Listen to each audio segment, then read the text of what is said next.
Hi, this is Damien from AtHope, and I am an axiological atheist, and which can be simply understood as a value theory or a value science atheist.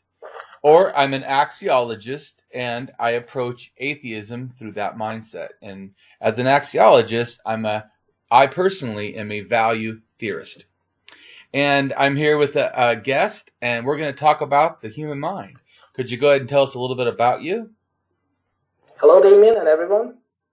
I'm Abhijit Naskar, a neuroscientist, and I write on of the mind. Wonderful. Connected to various as well. Great. And I know you've written several books. Could you tell us about how many books you've written? It's like 10 or 12 or something? I don't know. I have written so far 32. 32. Okay, a lot more than I thought. Right on.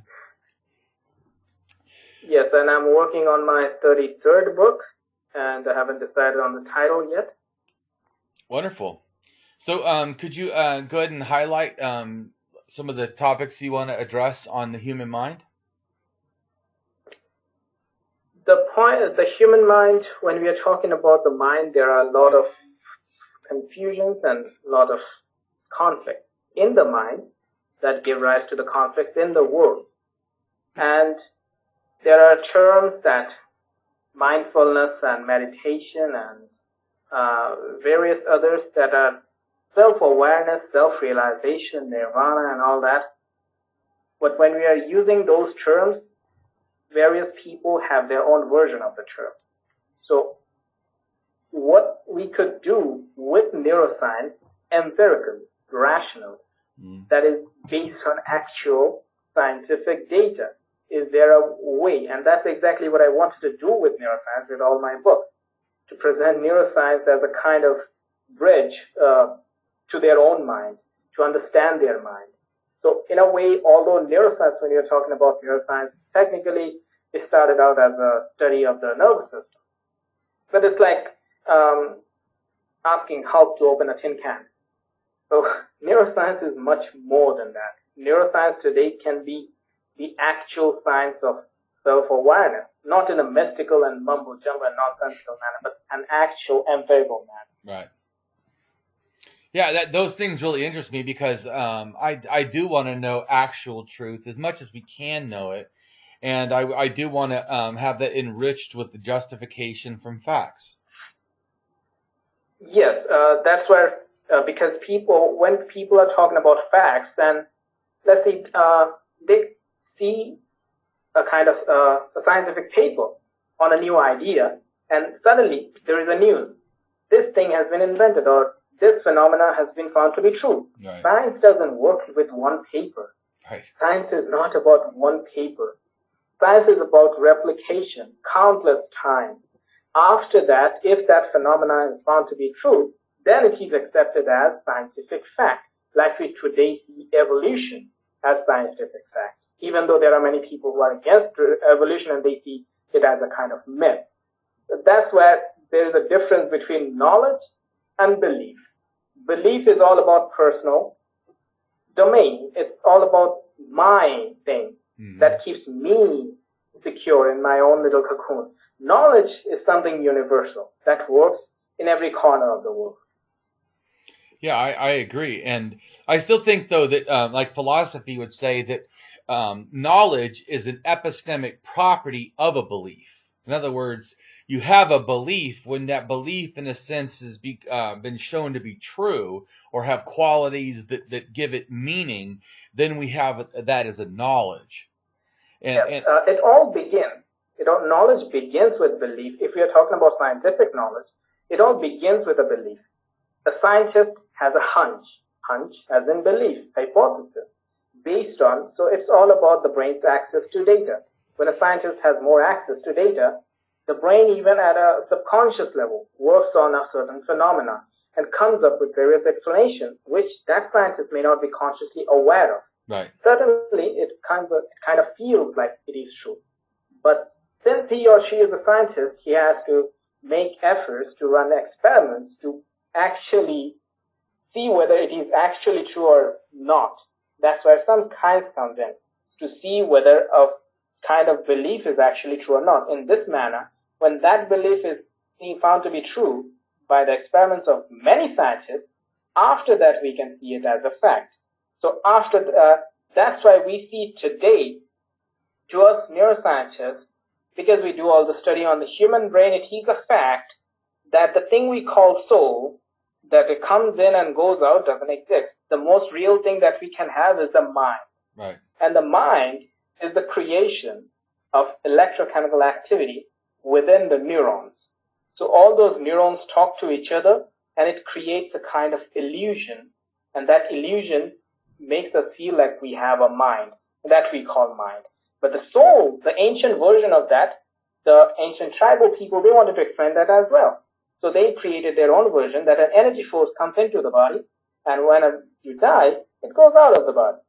So hence we have soul, and different cultures have their different versions of the story, whether it goes to it comes back in a different life or reincarnation, or goes to heaven and this and that.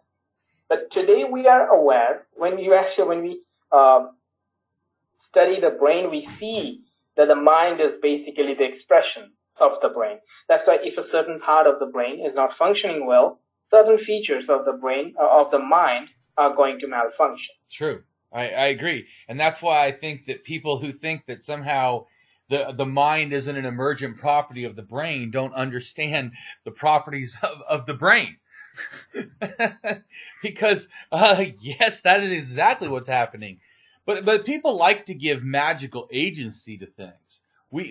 Because I think in two things. Number one is that we're taught this from culture. The other one, too, is I think that it's just flourish. Humans like to be creative. If we see something, we like to make it, our own by adding a little bit stuff to it. But I think that this is a childlike thinking, because children before the age of 7 are very prone to animistic thinking.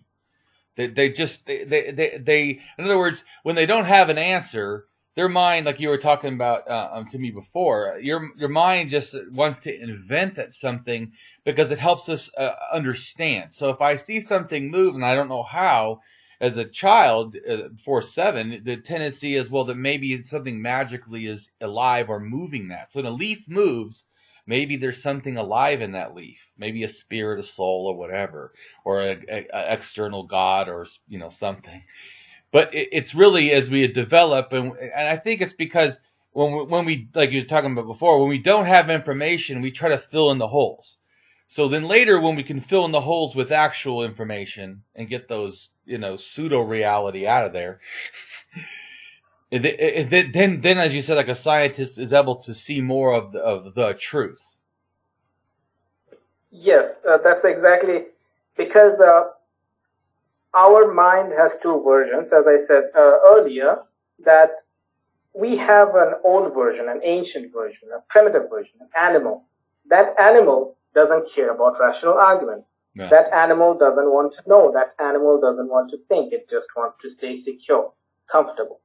And in that comfort, the brain actually sustains that animal, because that animal has been effective, has been proven effective in the survival in the jungle. Now, suddenly we had a spike of technological development. Our brain was not able to cope or to perceive that kind of advancement that we suddenly have compared to our long evolutionary history. So it will take a long time to get out of that. For example, let's look at it in a different perspective. As I said, that we have two versions. One is, in a way, we have God and demon within us. The God is the civilized version. The demon is the primitive version. Now what happens? A male archetypal faculty, a male archetypal element of a character is aggression, and coming from the activity of the amygdala. That aggression proved effective in the survival and taking care of the mates and the children when we were living in the jungle. And so that proved effective. So now we have come a long way. We have developed a society modern enough where we don't need to fight against predators to save our children or family, but the circuits for that aggression have not vanished. They're also there. So what we did do, the brain developed cortical capacity to control that aggression, especially the frontal lobe, the prefrontal cortex. So when we have this kind of archetypal emotional element, fear, aggression, anxiety, all these are coming from basically anxiety, depression, aggression, all this coming from being alert. That is the work of the amygdala that kept us safe. Now, when a man is neurologically predisposed to be more aggressive than a woman, because aggression kept us safe, and the man had to fight in the jungle. So those circuits are already there, and if that man, let's say a man is having a fight with his partner, with his woman, and he gets extremely mad, extremely angry, and then when that kind of amygdaloid response goes so high, then it loses, the prefrontal cortex suddenly starts to lose control. Right, and so when the prefrontal cortex, right, and you have an amygdala hijacking, or also emotional hijacking, to where in a sense your faculties are taken over because of emotions, because of the amygdala. Yes. So that is the time when the beast or the demon comes out and starts talking nonsense, typically nonsense, because it's taken over by aggression and that kind of being alertness, and that kind of rage and anger. But then he says nonsense, and of course the woman is angry. But when that amygdala starts to get less and less and less active, then the prefrontal cortex kicks in, then the guilt circuits kick in. What have I done? What kind of things have I said? Then the God kicks in. That is the civilized version of ourselves. Yeah, I wouldn't use those words, but yes, I understand what you're saying. Yeah. So that's where our own control of our own emotion comes in. That's a simple explanation that I could give in daily life, that kind of hijacking. So when this happens, when the anger comes down, then we are aware of that we were angry, we did something wrong, then we are going to do everything in our capacity to just make up for that. Right, and I was going to address. I was going to address that. What I have, because of my childhood, I have a lot of violence nature, because I was raised in areas that were violence. I experienced violence. I experienced child abuse. So because of that, from both the external and then my personal life, I just became very aggressive and be very violent. And one of the ways that I was able to get over that was actually that I stopped seeing anger as a behavior. I started seeing it as an alarm system just to tell me something is wrong. I need to investigate and then leave it at that. I know, because I felt like I kept allowing anger to become an unethical behavior, just like we were talking about. Where I couldn't control myself, and I really didn't want to act this way, but I seemed to have a real problem at controlling my anger. But once I removed anger from me, like is it something that is happening that I watch and go, oh, what's that? And stop just feeling it and acting. That's exactly what you mentioned, that stop and just watch. That's what's really called mindfulness. Being aware of our own elements. There are all kinds of nonsense. Let's put all that away. Yeah, I'm not against the word mindfulness. I just am against magical thinking connected to it. But of course, mindfulness is important. Thinking about thinking is a valuable thing. Yes, so just being aware that we are getting angry and this is the time that we are going to lose control, so just leave at that or leave the situation, leave that place, so that our aggressive behavior does not spoil our own relationship. So here we are getting acquainted with our own behavioral patterns, with our own cognitive patterns, and later we can then after that taking steps to not letting it ruin our relationships with our people. Yes. So that's where being aware comes in, and that is real mindfulness. There is nothing else. There is no Kundalini and Kabbalah nonsense and all that. That is real mindfulness. Well, yeah. Well, I always think it's funny too, because some people, when they say it, when they mean it in a magical way, they mean mind emptiness. They mean not thinking, because they say intentional openness to nothingness. that when I think mindfulness, it's like you said, the watching. It's the paying attention. It's the analyzing. In fact, I sometimes realize, not always when it happens, but because sometimes I realize I feel my aggression like rising or whatever, or my emotional state like becoming all encompassing. So before I let it do that, I try to stop it. Oh, because I know that I don't want it to become an unethical behavior. I know that if I do not check this growing, tide water, it's going to be a flood over the dam. It's just a fact. That's where the awareness comes in. That's where self-awareness comes in. But the point is, when we are talking about emotional behavior, especially with this kind of being aware with our own elements, that's when we are really being holy. We are trying to be whole. And as you said, like mindfulness as a kind of being empty in the mind is all nonsense. The mind it's impossible. The mind cannot be empty. We are our mind. Right, and exactly. our mind means it's a collection of emotions, thoughts, and passion, ambition, all of them connected together become the mind. Right. So we are our mind, and we cannot be empty. We are our mind, and I that's agree. why all we can do is just being aware of that. Right. So that's why I the mindfulness is in full of ideas, not mind emptiness. Yes. Like they say, you have to empty your mind and focus on breathing and focus on they that, say that, and yes. this, and that's the way the meditation should be practiced, and that brings you peace, and that brings you this, and it doesn't bring peace, it brings conflict. Yeah. Well, I think that it could bring peace, but the kind of peace that you're trying for would be denial or cognitive dissonance of your reality, not actually a healthy, well, at least to me, a healthy analyzing and then working through it. Like there's two ways, in a sense, to not to deal with something psychologically. One is to avoid it completely. The other one is to address it completely. And the addressing it completely is going to probably bring you some temporary pain, because it's probably not going to be comfortable either psychologically or somewhere deeper, emotionally or physically in your life. But generally, when we approach it that way, then we can actually manage it. It's like somebody going to a store to figure out what product sells the best, but never look at their receipts. Just assume that because they like, say, bubblegum, that bubblegum is going to be the best seller, when it may not be, given at that store. So you have to look. So there is this kind of shopping mall of various methods of meditation.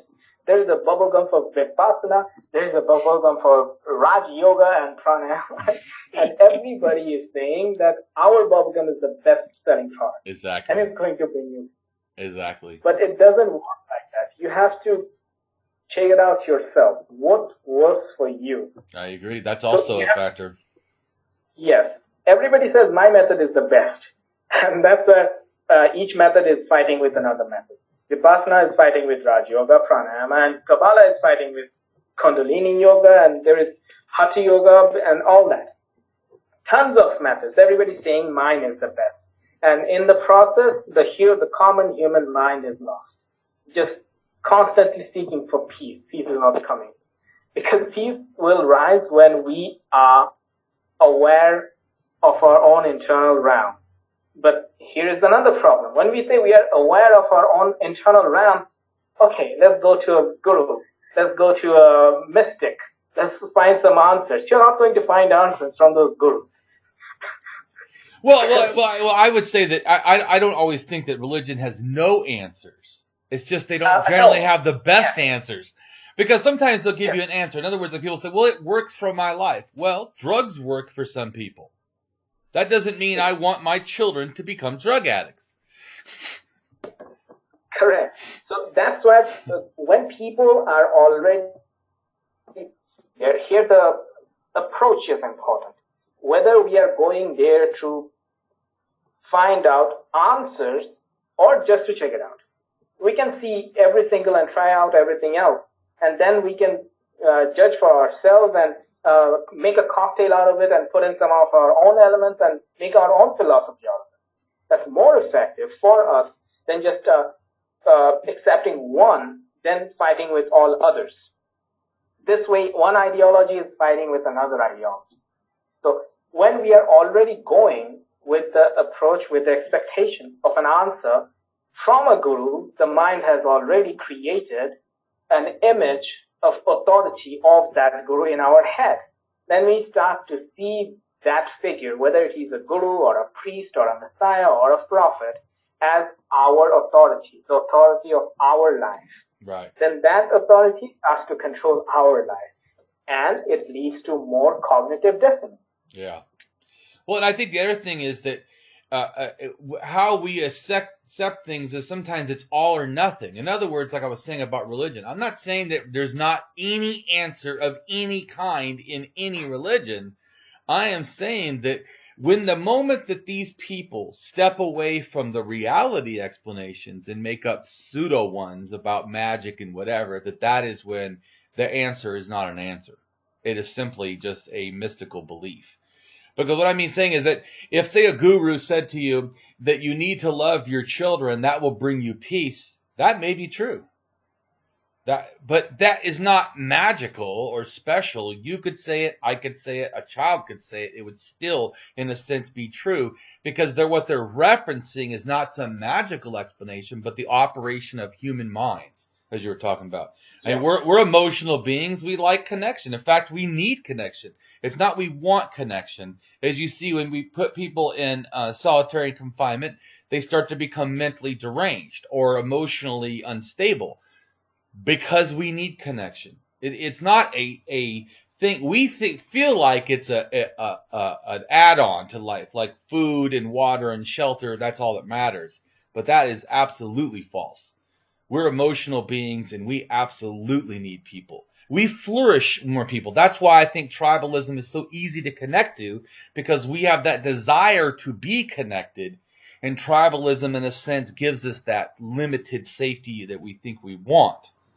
But if we really look at, like you said before, about being global, we're globally connected. We're a humanity, not just in one little place, one little country. We're like the whole world.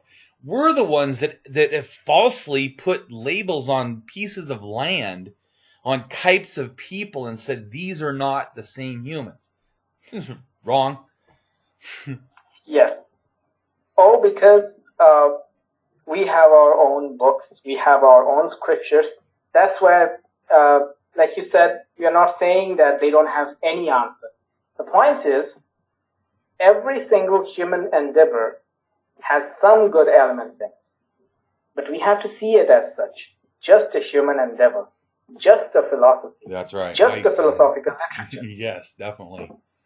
But when we start to see it, a book or an institution, not as simply a human endeavor or a philosophical literature, but as a divine gift, as a divine authority of human life itself, then we start to build defense mechanisms against all other authorities created by other people all over the world. I agree. But if in the first place we didn't see them as our own authority, just as part of human progress, just as part. Bible could give various philosophical teachings, but we have to look at such. We cannot distinguish, we cannot say that, if I say this, that Bible is just as a book, another as Spider-Man comics or Shakespeare. It is. This would not, this would not affect. Yes, exactly. Well, and we can find, that's what you understand. We can find true things in the Spider-Man comics, like the Spider-Man comic that says that with great power comes great responsibility. Exactly. So there's you could live your life with that rule in a sense, or try to. So the thought, that's what I was trying to say, that it's not all or nothing to me. I'm willing to see truth. There could be a little kernel of something good in religion. But there's also something a little kernel of good in a comic book. So, you haven't done anything special. In other words, they think that little piece of one little thing of true somehow makes their whole religion valuable. No, it doesn't. That makes that one idea valuable unto itself. Every idea offered is a new claim, needs new evidence, has new responsibility. So they get it wrong. Your religion made a claim that was true. Your religion is false. Yes, exactly. Although, again, came to the concept religion, which is more of a fundamentalism than religion. Like I said earlier, that it is the time that our own version, our own idea of religion has to evolve. A Muslim fundamentalist may be thinking that beating his or her wife is religion. That's not religion. Real religion cannot be violence. Violence cannot be religion. And so let's put it this way. So go ahead and before you say that, go again and explain what you mean by the word religion, and why do you feel that's a better word than a different word? Are you using, in other words, the use? Are you using that word because people that have already heard that word and feel comfortable with it will then psychologically be more attuned to listen to you and to ideas they don't want? So you're adding it for an aesthetic value that's adding? Or do you feel that it is the best word? In other words, if there was no word religion, would you invent to use that word that it's already being used in a different way? I'm not saying you can't use it that way. I'm asking, is that the best word? I understand your question. If the word religion was not there, I wouldn't use it in the first place. We have much better words. There you go. Conscience. Right. Conscience is a combination of courage, of compassion, of reasoning, and everything. I'm fine with that word. But we have to address the term religion because it is bringing all kinds of devastation in the world. And if we do not address it and avoid it in the first place, then we are not going to address those issues in the first place. It's like avoiding a kind of psychological conflict that we have in our own self. We just just ignore it and think that it's going to go away, but it's not going to go away. Well, yeah. In fact, I am an anti-religionist, and my desire, in a sense, is not religion goes away. It's that religion is being put back where it belongs as a mythology, as stories. If these stories inspire you, great. Then they're cultural. Yes, that's again where I have to put, where the way you are using the word religion, as I can see, I see it as, even I use it, just simply to mention, but the way you are using it, I have to refer to it as organized religion. So to me, I'm against any magical. Let me tell you three things that I think that people that are generally claim religion do. They do pseudoscience. In other words, if you have a religion, generally religion people, no matter if it's organized or not, they've added pseudoscience. Then they add pseudo-history, stuff to make the science sound reasonable. Then and factual, or some detachment to supposed reality. Then they add pseudo-morality. They add a morality that's not morality. Like you said, they say beating your wife's okay because the wife's my property. Well, no one's your property. That whole value is pseudo-morality. Nobody is your property. Everyone owns themselves. So in a sense, they project pseudo-morality, just like the God owns you. Like people say, well, God has a right to kill any of us he wants. He owns us. That's pseudo-morality. If there is a God, they're not under different obligations than anyone else. Everyone has autonomy and a right to themselves. Any God that does then is then humanity. So all the gods, all the goddesses that we have throughout any kind of religious history, religious as in a common manner, religious history, they're all projections, they're all creations of the mind itself. Because the mind couldn't deal with its own problems, it created an imagination. So that when we have problems, we get some comfort from those figures. And that's where spirituality slowly turned from animism, totemism, they became spirituality, and they slowly turned into organized forms of religions, and then that became religion. True. But today we are a global species, and today I can say science is my religion. I can say music is my religion. So the word doesn't matter really. The word is useless. We can use any word. But yeah, as long right. as a person is conscientious, he is religious anyway. He is holy anyway. He is rational anyway. So the word doesn't matter. Well, the reason why I'm saying is that for me, I like to clarify because too many people, when they hear that word, just like I used to say the word spiritual, what I really meant was I have an ethical care and a connection to humanity. But I used to use the word spiritual for that. But then I realized that word does not mean one thing. It is not a fixed term. It actually doesn't even mean what I wanted it to mean. I just dropped the word. I don't use the word. And I now, whenever when someone says, I always ask them, what do you mean by that? Because that word doesn't have any sense to me personally. Because to me, everything is naturalistic. So we're just giving a label that's a false attribution or a believed something that it, in a sense, isn't. But I understand that, like, I know there are people that use the term God, there are people that use the term religion and spirituality, and they do not mean anything magical. My question still is, though, then why use it? Because everyone else, you'd have to give it a caveat explanation, because everyone else feels that it already is a supernatural thing. So none of those claims, God, religion, and soul, spirit, in a sense, are not supernatural claims. Now, they're not saying that they can't be used. You could say all those things. When you say soul, I feel soulful. You don't mean about, and that term is being used in an abstract, not a magical claim way. So I'm just saying that to me, personally, because of the confusion, I don't avoid addressing religion. I avoid using the term in a way that's non-standard because I don't see the benefit. I see the too much chance of confusion. I mean, I do think that if you're talking to someone religious and you're saying you're a neuroscientist and you use the word God and you use the word religion and you use the word spiritual, they're going to feel very comfortable. I don't know how much they're going to learn to remove themselves from their ideas if we use this term.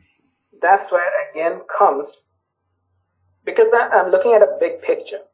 That's where comes the recognition of human capacity. If you just go to a person and say, go to a devout Christian believer, not a fundamentalist, an everyday devout Christian believer, and say that make some efforts and just go ahead and say, Christ didn't exist. He wasn't even there in the first place. It's just all creation. That's a huge leap of difference between that person's capacity and your understanding. Right. But well, I don't say that. What I say is there could have been a person that matches the qualities referenced in the Bible, but that if there was a person, they also would have been not a God. They just would have been a person. So that's exactly where it's like, that's why I use the term religion in its essence. That's something unites us: conscience, compassion, courage, love. Those are the things, because that would be exactly that small step towards taking them ahead and making those doctrines less effective on themselves. Although I cannot do that for the fundamentalists, because their prefrontal completely jammed up with their own defense mechanism. No scientist can go against all that bigotry. But the everyday people, they have certain kind of cognitive capacities. If those are approached in a proper manner, in an not completely anti, but meeting them in somewhere in the middle, then we could bring them towards something more open, something more whole, without all the bigotry. So we cannot take this huge step and throw away religion altogether, because it has been the term religion has been way too important through millions of years. So we have to take like step by step. That's why the first step came. Let's look at the prophets and some of the messiahs, and many of them actually. Hold on one second. You made a comment that I don't agree with. You said that religion has been around for millions of years. That's not true. Religion. Yes, I agree. Well, like I told you, I've investigated the history of religion, and to me, pre-anism starts by at least 300. It may have been 500,000, but by 300 for sure they were doing this behavior. So, but I guarantee, even though I do agree that Homo erectus, as I've read, had probably rudimentary speech, I don't think they were calling it religion. I don't even think the Neanderthals, even though 170,000 or the 175, the Neanderthals built a little temple, or built a few temples, like circle rings inside of caves with stalactites. I think they were starting to make this thing that we later have as religion, but we call today later. Of course, religion didn't exist for millions of years, yeah. but it did exist. It's like it's like consciousness. It's like consciousness. Every single living organism has some form of consciousness, but the higher you climb the ladder of the neural region, the more complicated the brain gets. Right. The more complicated the consciousness gets. I agree, and I think that matches it with the evolution of religion. As we cognitively got more, religion became more evolved.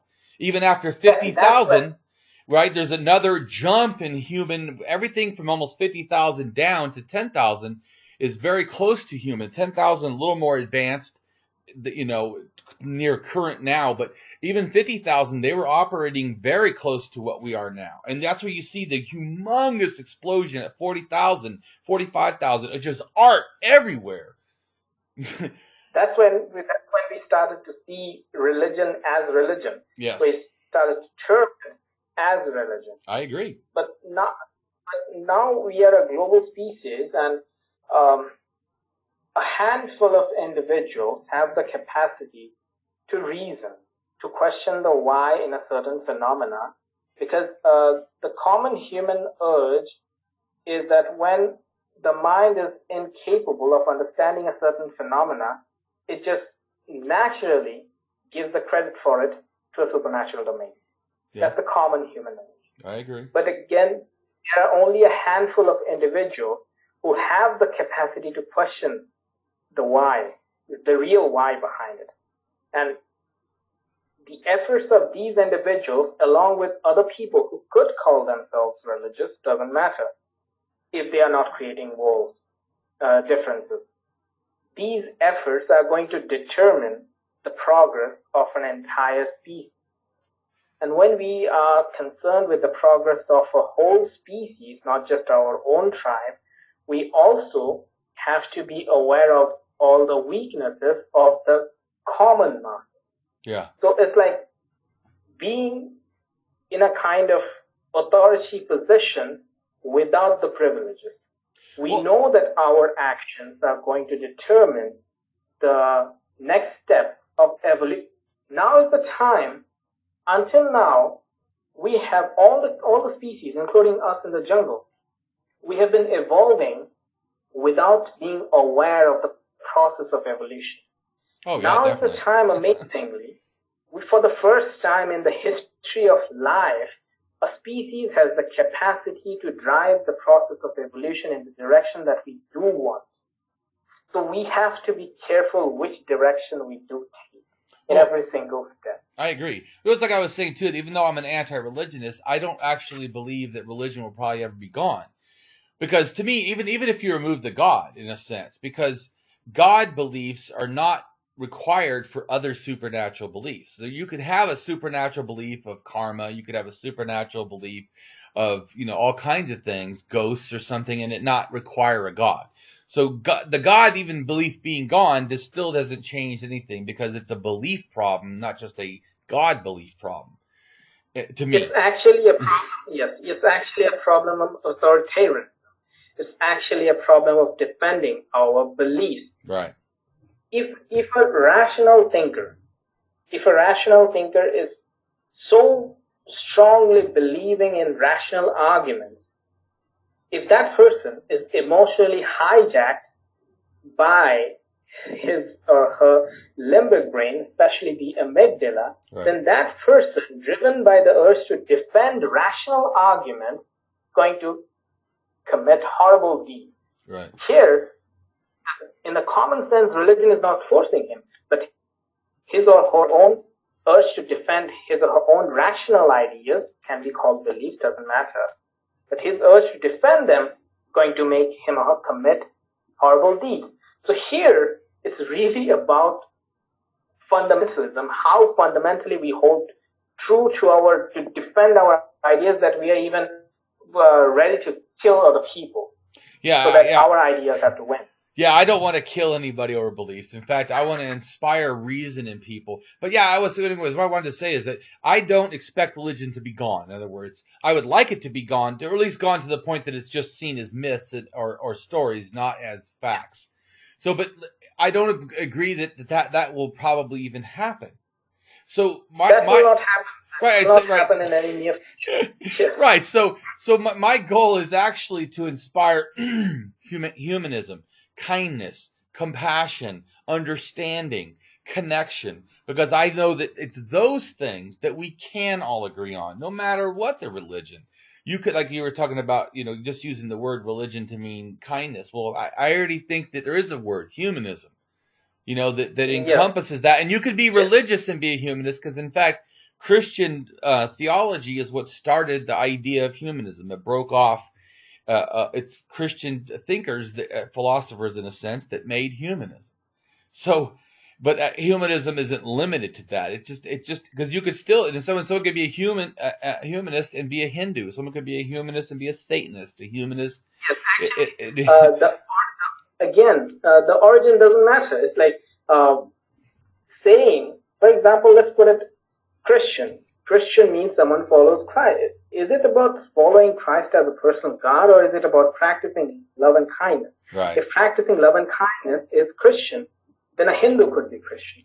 Then a Muslim could be Christian. On the other hand, the word Muslim comes from Musulman, which comes from Muslim Iman, means a person of pure conscience. Muslim means pure, conscience is Iman. Right. So anybody with a pure conscience would be a Muslim. But again, the fundamentalists would disagree. It's not Muslim. If you follow the Quran and see Allah as the only God and Muhammad as the last prophet, then only you're a Muslim. Otherwise, you're not. Anybody can be anything as long he or she is practicing love and kindness. It doesn't need a label. And that's where, again, we put a label on ourselves and we start to defend those labels. Right. Well, I see humanism as a label that's not, in a sense, it's against things. It's for something. Humanism is... Yes, I agree. That's why I have a book, Principia Humanitas, defining the principles of humanism. Humanism began as bringing those imaginary elements, putting outside, bringing them down and installing them into human hands. Right. And whatever we do will determine our fate. Right. Well, my simple term is that the humans solve human problems through human means. Now, that doesn't mean that that you believe or do not believe something. It's just saying that you do believe that how change will happen in this world is that humans can solve human problems through human means. That we should desire to. That's why if you just pray 1,000 times and believe that it's going to affect a person starving thousands of miles ago or thousands of miles away in Africa, it's not going to feed him. No. So prayer brings comfort. Actions actually change. Right. So you can pray and then act. So here prayer works as a psychological mechanism that strengthens your mental capacity to act in a certain manner.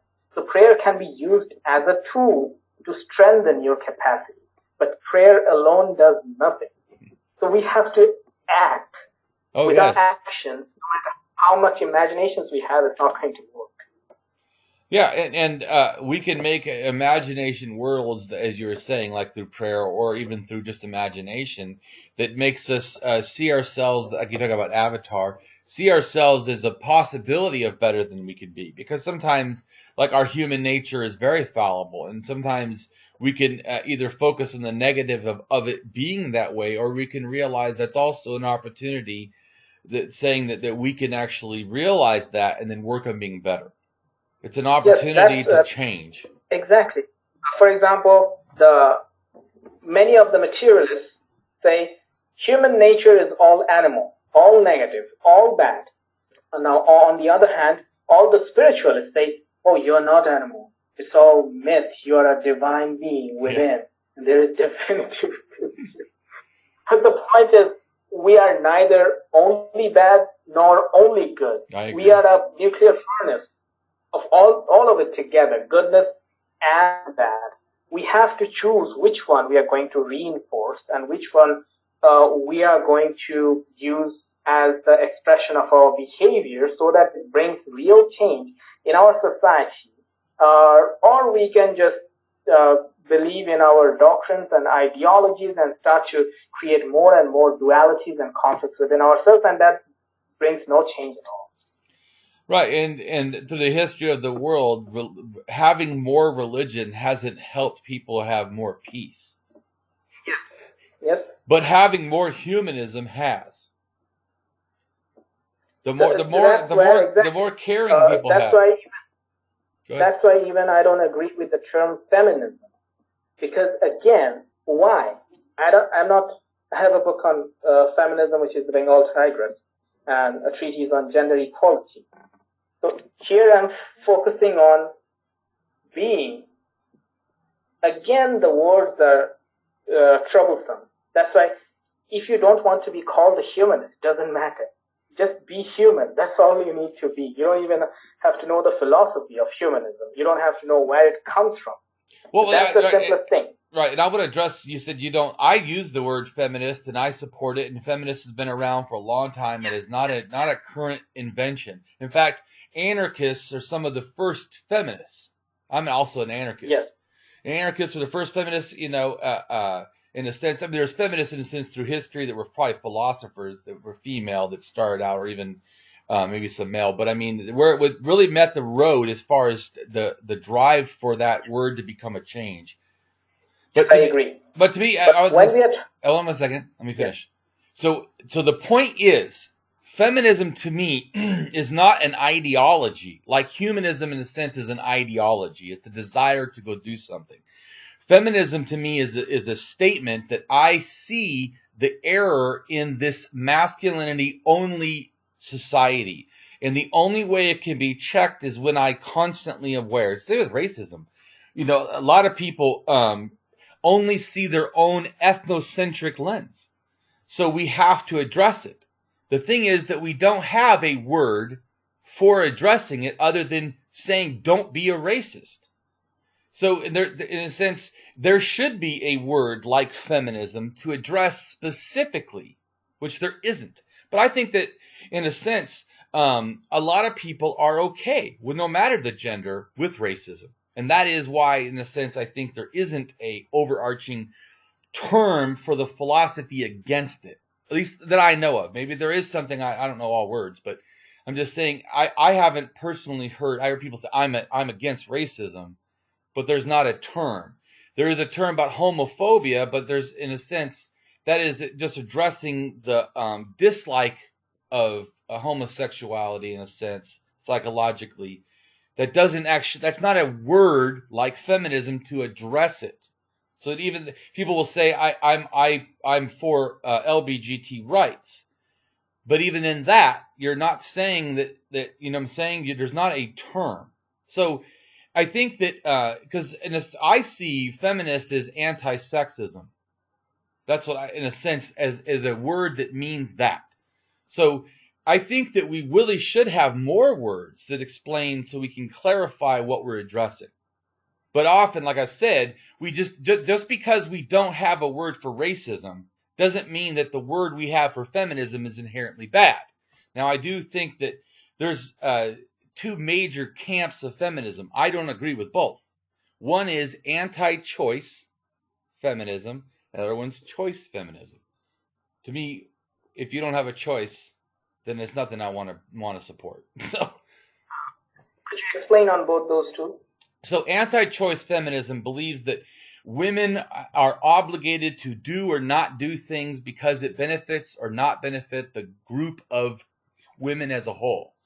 This would mean, like, so one woman will say, I don't agree with abortion because I think that, you're killing another female. Or someone could say, not saying that they say this, but I'm just saying, I'm trying to explain it. When they're saying that your choice that you personally make, just like they say this generally, though, against pornography. The women that engage in pornography are doing self-rape, even though they're choosing to do it. which I find that to be ridiculous. Even if they were choosing to be raped, as long as it's their choice, I support it. Your free choice, I support it. I feel that after 18, if someone wants to kill themselves, it is your body, not mine. If you have the choice to do that and it's free and yours, I feel that adults should have the right to do with their body as they wish. Now, as long as they are mentally able to make those decisions. Now, some people, to me, that self-harm are not even aware. They're running off of psychosis.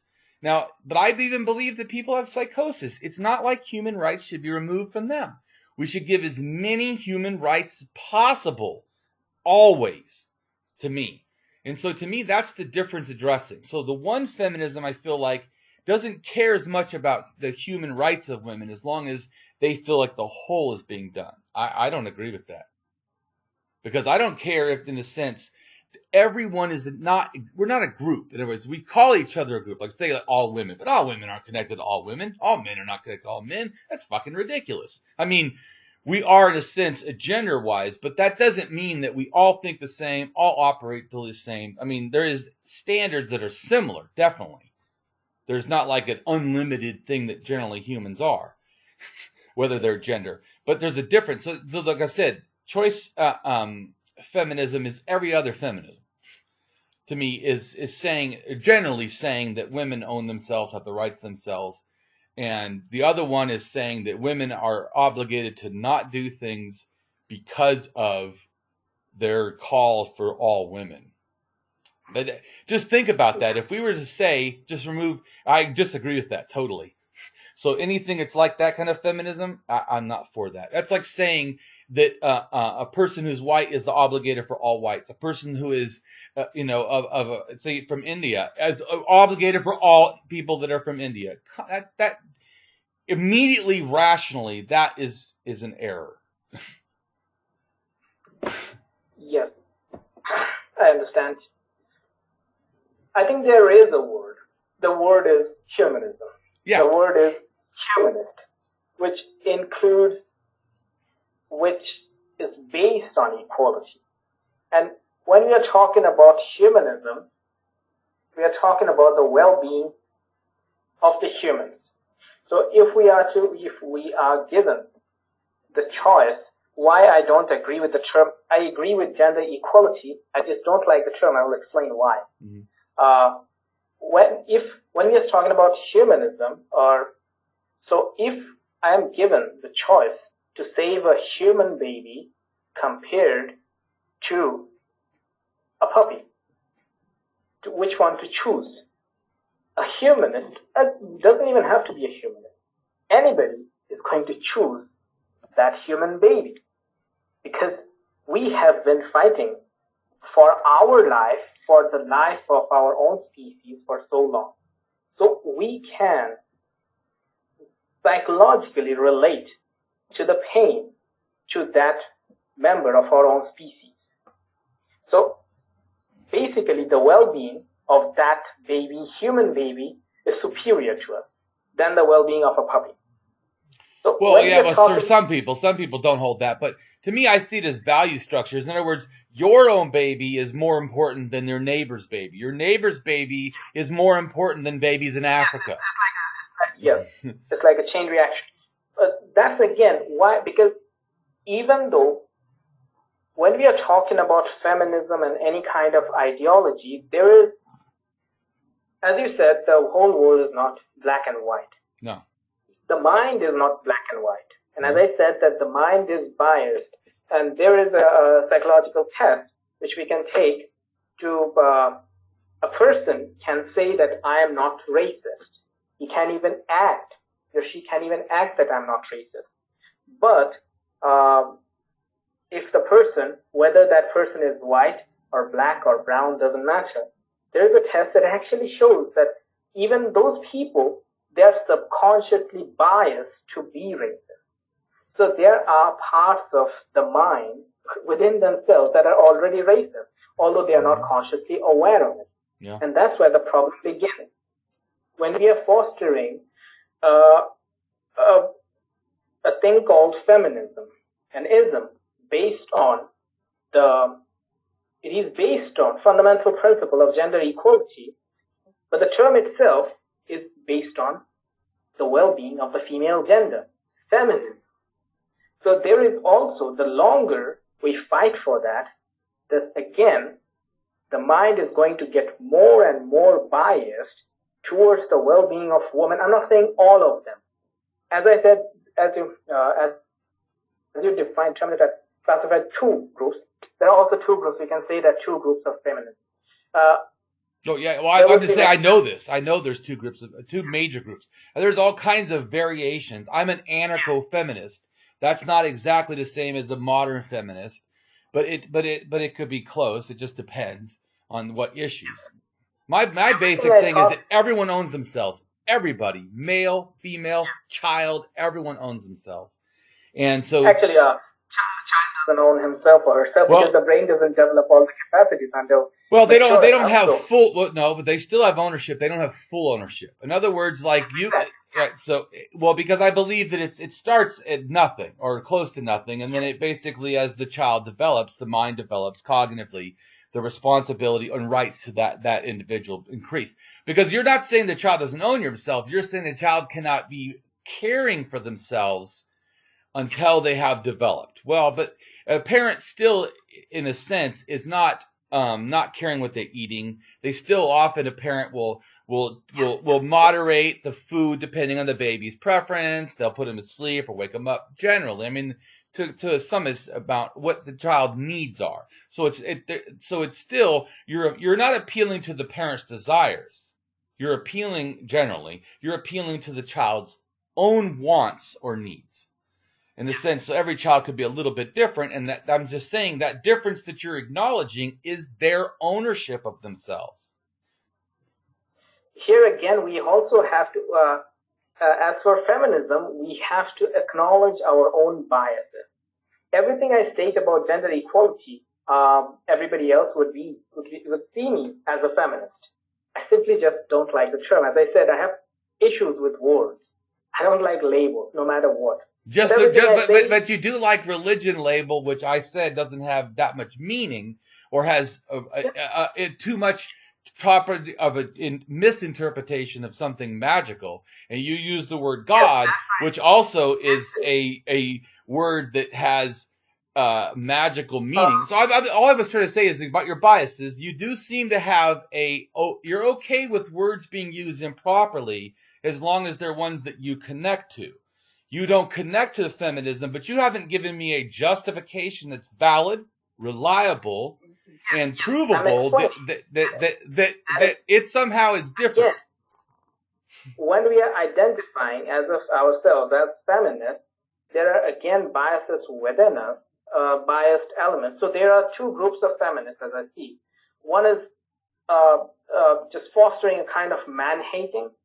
Another is really fighting for gender equality and all kinds of equality. So a real feminist has to be aware that that person is not stepping into that cocoon of man-hating. That's exactly what I'm saying.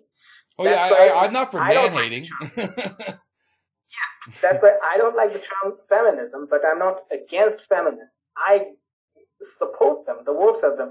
I'm just saying that you need to be aware that you have, but since you are calling, especially women, calling themselves feminists, and it is the mind has the urge to defend those beliefs, and subconsciously we will not even be aware of it. So those biases would get even stronger unless we acknowledge them and stay aware of them.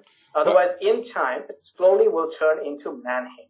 Right. Well, there's a thing called intersectional feminists, which I think to me should be pretty much all feminists. That's one I would support. It's that intersectional meaning that you understand that the women's issue is not a separate issue just to women, that when you address feminism intersectionally, you see how it affects men. Like, let's say in America, I can't speak for everywhere, but in America, because I'm male looking and because I'm male acting, because I'm big, I'm 6 foot, I weigh over 300 pounds, and I've been aggressive, very manly in that sense. But I like to paint my nails, I have my red beard, and So in a sense, I don't follow all the things you're supposed to follow to be, considered a manly man, but very few people would think that I'm somehow, not male-like. But so to me, what happens is society puts these obligations on me. In other words, like obligations that I shouldn't paint my nails. Why is that a problem? I mean, who decided that only females can do this, right? Exactly. I mean, what is there? Is it written in stone somewhere? I mean, the whole point is I'm trying to... That's exactly. It's written because it's written. Our holy book says so it has to be true. Yeah, right. It's given to us by God that women have to obey their fathers and their husband, and it goes on forever because our book says so. So it's a fight against between one book with another book. Oh, definitely, it's fighting a book against a book. But all the books in general, in other words, like every major, think of it this way. This is as far as I know, this is basically a fact, is that everything that's a monotheism is a male religion. In other words, that I know of, there's not major monotheistic religions that are female only. All of them, looks like I might have lost you. Oh, lost you for a second. Yes. You came back. So all of them, in a sense, right, are versions of this male, or I call it manotheism instead of monotheism, because it's so pervasive sexism in all monotheistic faiths, or in general, I would say, because it could be something I don't know about. But as far as I know, there's no female ones. Now, it's very interesting, though, because the Sumerian, one of their myths of creation was a female-only deity. So something has happened from the 4,000, 5,000, 6,000, whatever years ago until now. Well, the first I know women's rights document in the world is from Turkey, having southern Turkey having basically a treaty with Mesopotamia. So when they did that, they as a don't do this, don't steal our cows, don't hurt women in a sense. So it was, or treat women, somewhat equally. So to me, though, the fact that it's written there shows that there had to have been conflict. And then because it was written in that way, it makes me think that possibly before that, which I know if you go far enough back to 9,000, it's egalitarian, or basically egalitarian. And so then at a certain point, by 5,000, right, 5,100, the pharaohs come into being. And then they say that everyone that has a kingship, in a sense, from that point, has to be male passed down lineage. So I do agree. It's that it's right at that time you can see it starts to change. And then I think that basically, I think some of it is the reason why sexism becomes so bad is because we worship the warrior. One reason we worship the warrior is because, like I said, religion gets a military. Religion gets a military, already has this kind of male belief sort of germinating. Then it sees that the only way to push these beliefs is through military power, through conquest. And then who can do the conquest, like you were saying before? Warriors, so men. So all of a sudden, the greatest thing is men, because men are the ones that are helping you to actually succeed in, basically pushing these ideas. So the ideas that get pushed become then the most male-leaning, because they got there because of aggression, not because they enlightened the world with, creative ideas. That's why all the, as you said, the monotheism, most of the gods, especially if we see Judaism and Islam and Christianity, all called like a tree, the branches of the same tree. And there is Hinduism, and most of them have male gods. Why? Because men were the controlling authority of the society. So of course their god were going to be men and male. But again, I should mention that in some versions of Hinduism, actually they see the ultimate figure as female, just to mention. But most of Hinduism is polytheistic, and I didn't say actually, they don't even know. The Hindus don't even know what is their religion. They have so many versions of them that because the Vedas have been like the Bible, actually more than the Bible. The Vedas have been altered and just put on new things and whatever suited whichever those men of that time. Yeah. So they don't even know what is their religion. And so that is the point. Men were the authority of the society. Their gods became male figure, and then those male ordered and created doctrines to defend those gods, and that became politics.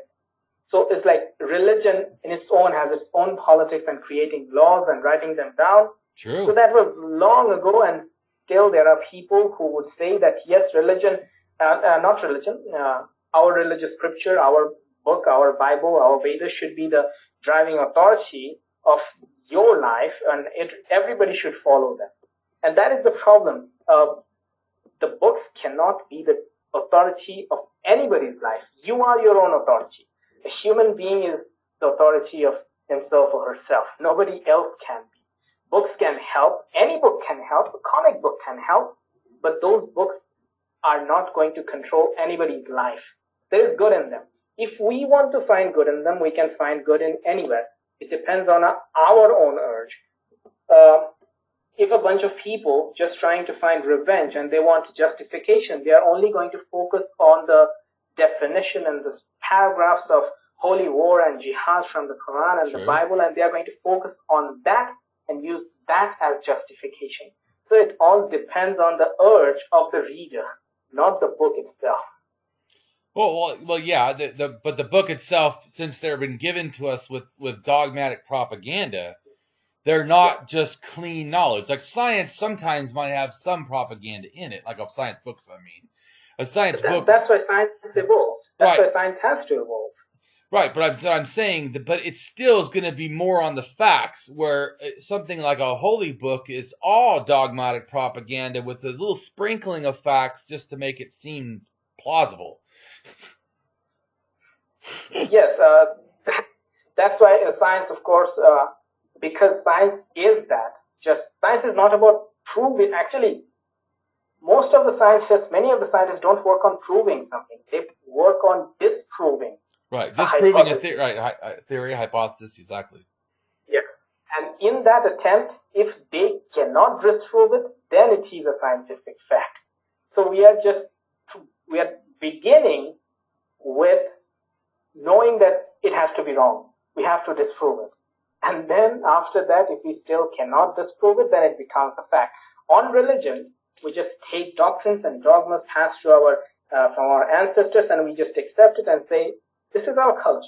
We have to respect it and we have to obey it. That's religious, and that's not religious, and that's not human. No, well, first off, to me, things that are respected have to earn respect. So that in a sense, they have to do something respectable. So if a person does something respectable, they deserve respect. You know, if your book actually produced something respectable, then only what it did is respectable. It's not like we have to. Everyone's always all or nothing, black and white. They're either they don't believe anything, or they don't value anything, or they value nothing. And some things are that way, but a lot of stuff is not. Some things can have a little bit of. Because it's our own urge to find a pattern in it. That's why we see faces in crowds, because the brain goes crazy, goes just insane if it cannot find a pattern.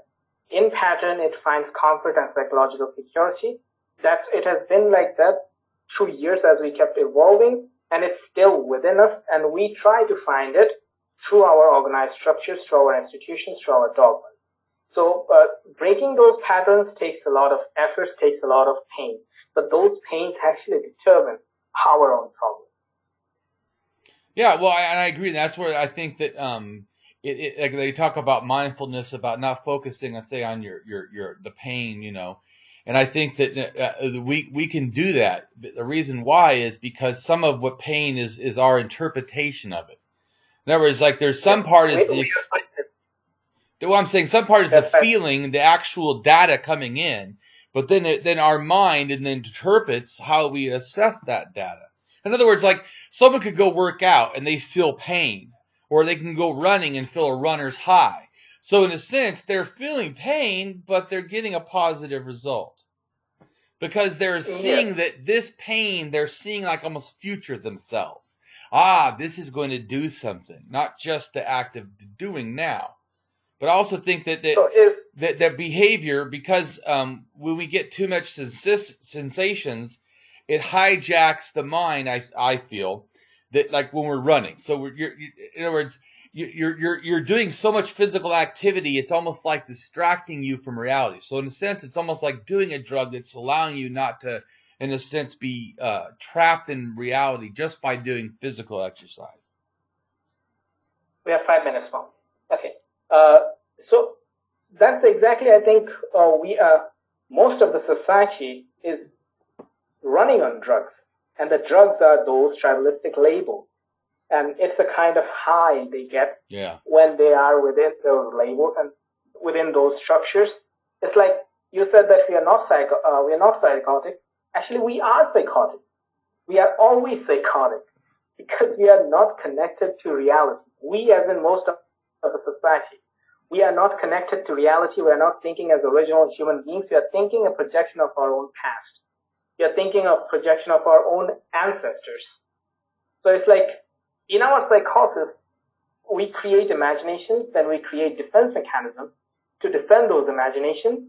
And the more we defend those imaginations, they become true for us. So then that truth becomes very real, and it creates more and more conflict within our own self and outside of us. So the only way to break free from those psychoses is to see that we are actually psychotic, not in the technical term, the casual term, that we are not actually, the normal term would be conditioned. We are all living conditioned lives, so we have to break free from that condition. And we have to, if we don't have an answer to a question, simply saying we don't know. I don't know. That's what science is about. The definition, the one judgment people come up with when a science doesn't have, or when they're to defend their beliefs of a certain phenomena. Science doesn't have all the answers, so it has to be. But I think that what they're trying to do there is rhetoric. When they say that what they mean generally, at least when I deal with people and they debate and they bring that up, well, science doesn't know everything. They think that somehow that means science can't claim to know anything. That if science can't know everything, well, then they can't claim to know anything. Or that any claim they have is somehow invalid because they don't know everything. I mean, that's just ridiculous. Under that circumstance, your religion knows nothing. Exactly. So it's like asking a 2-year-old to solve a problem of calculus. So, you cannot solve calculus, so calculus must be something supernatural. Exactly. It's supernatural. The baby has to grow the brain capacity. Likewise, scientists have to work more and develop those circuits in our own brain to comprehend that phenomena. Nothing more. It doesn't belong to a paranormal domain or some supernatural thing.